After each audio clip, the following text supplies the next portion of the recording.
2013 was an interesting year, at least as far as movies are concerned. It's undoubtedly a trap. Welcome to WatchMojo.com, and today we're counting down our picks for the top 10 best movies of 2013. That's one. For this list, we're looking at the movies that made us laugh and cry, impressed us with special effects, or made us question our very existence. What the f***? Oh, God! What the f*** is happening? What's happening? From a breakdancing Leo DiCaprio to a sexy operating system, we're counting down our favorites from a year full of flops and letdowns. 10, 9, 8, 7, 6, 5, 4, 3, 2, 1 second, please. Number 10, Inside Llewyn Davis. What'd you say you played? Folk songs.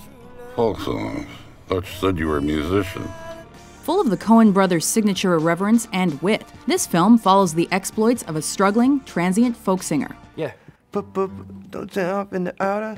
What? No, I can't. 'Cause then it gets all muddled up into the verse. No. Shout. No, you just do the pa-pa-pas into the verse. If you do two pa-pas. Pa-pa. Yep. When the sweat. Yep.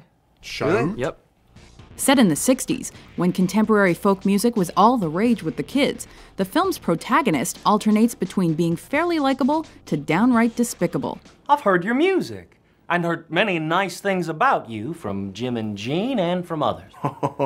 You have not heard one nice thing about me from Jean. It's a journey that involves cute cats, drug overdoses, hitchhiking, and unexpected pregnancies, and we're thrilled to be along for the ride. I should have had you wear double condoms. You should be wearing condom on condom and then wrap it in electrical tape. Number 9, Before Midnight. Jesse, this is not a game. You get all cute, you get in my panties, and next thing I know, I'm buying peanut butter in Chicago. Taking place 9 years after the conclusion of the film's predecessor, Before Sunset, this film centers on a couple, their children, and the life they've made for themselves. Just like Deja Vu. Yeah, except all the time.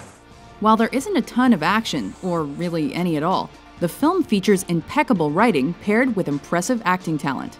But if you want to talk about it, I mean, really talk about it, I would prefer to have an unemotional, rational conversation. I mean, do you think we could do that? Would that be possible? Here we go. It's one of the best sequels we've seen, but it distinguishes itself from the previous two films with its complex themes and incredible script.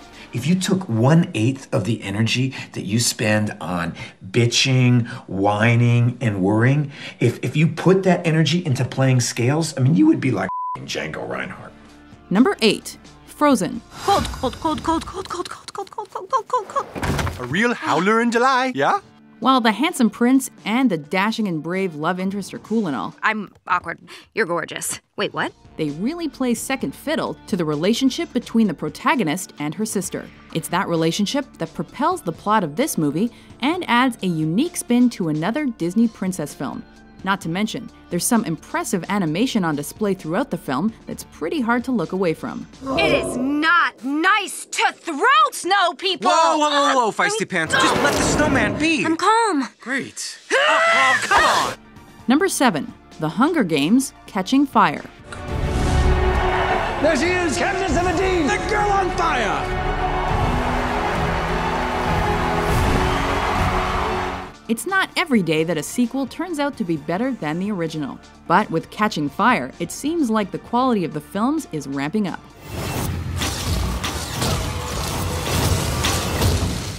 Smartly written and expertly shot, this compelling teen movie bucks the basic tropes of the genre with its adult themes and gritty storyline. It's watchable on its own, even without the first installment, and we can't wait to see what's coming up next. This trip, girl, wake up. This trip doesn't end when you get back home. You never get off this train.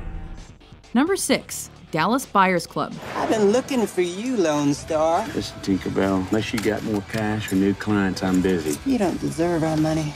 This film takes place as the AIDS epidemic was just gaining legs in the 80s. Mr. Woodruff, You've tested positive for HIV. As doctors and the medical community struggle to get a jump on the illness, those suffering from the disease look for alternative methods in the fight for survival. They got good meds out of Mexico that's better than what you can get here in the States. Following one man's foray into pharmaceutical drug smuggling, the film deftly navigates themes of mortality, homophobia, and the drug industry. Anything to declare? Nada. But importing illegal drugs for sale is a very serious offense. They're not illegal. They're merely unapproved. You feel happy you got a husband who's in such great shape like this, huh? Number 5, The Wolf of Wall Street. Kiss. You look so beautiful right now. Come on. Kiss you? You look so beautiful Kiss when you're you? here. Yeah, give me one. If you take nothing else away from this film, it seems that white-collar crime is the way to go. I got a couple mil coming in like a week. Yeah. And when it gets in, I'll give you a call. You come pick it up. Defrauding investors out of millions of dollars while living a lifestyle most will never even dream of is the prevailing theme. My name is Jordan Belfort. The year I turned 26, I made $49 million, which really pissed me off because it was 3 shy of $1 million a week. Making $1 million a week also happens to come with an addiction to Quaaludes and pressing guilt, so there's that. Where the lewds? Where the lewds? They're right my ass. Don't worry about it. I got it. Number 4, Her. Hello, I'm here. Hi. Hi, I'm Samantha.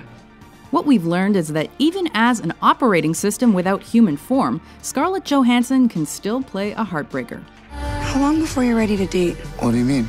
I saw in your emails that you'd gone through a breakup. Well, you're kind of nosy. The movie's incredibly original and quirky plot revolves around the developing romantic relationship between a lonely man and an operating system with artificial intelligence. Good morning, Theodore. Good morning. You have a meeting in 5 minutes. You want to try getting out of bed? Get up! You're too funny. As their romance evolves, notions of true love, fidelity, and loyalty come into question. It's funny and romantic, but not in a rom-com type of way. What's it like to be alive in that room right now? I wish I could put my arms around you. Wish I could touch you.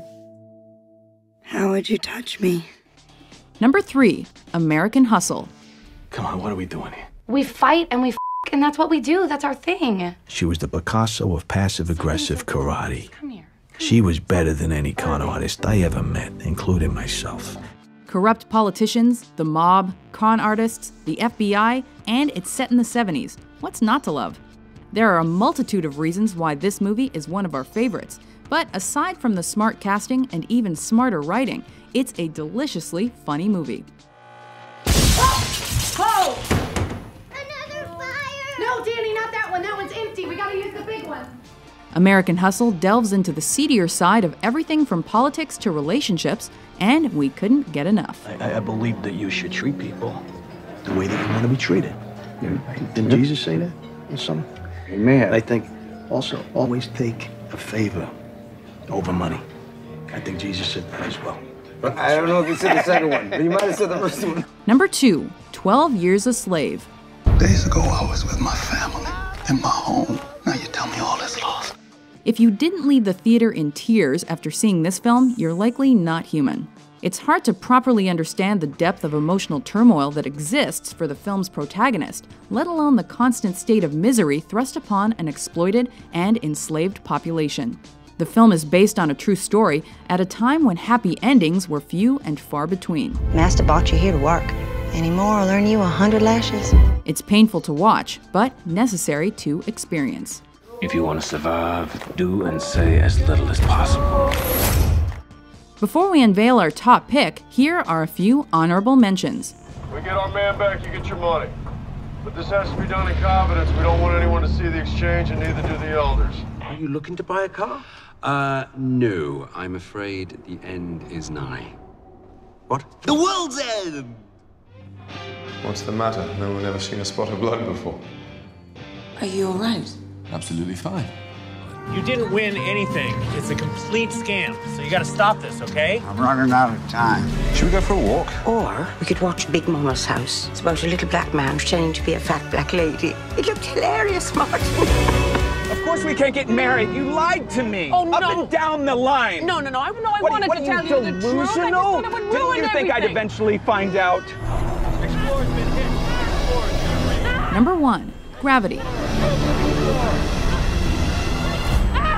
Astronaut is off structure. Dr. Stone is off structure. Space may be the final frontier, but it seems to bring out the most humanity. Gravity follows the attempts of stranded astronauts as they struggle to make their way back to Earth. Explorer, do you copy? It's a desperate circumstance with almost no hope of rescue, and with their lives under constant threat, the film examines themes of mortality, helplessness, and perseverance. I see nothing! You have a visual of Explorer. No! You have a visual of ISS. No! You need to focus. Anything. The sun and the Earth. Give me coordinates. I can't breathe! I can't breathe! Thanks to top-notch performances and screenwriting, it's an emotional journey through the cosmos.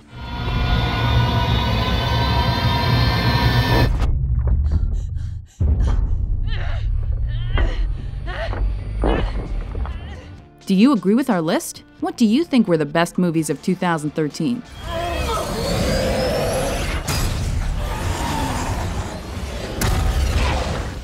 For more entertaining top 10s published every day, be sure to subscribe to WatchMojo.com.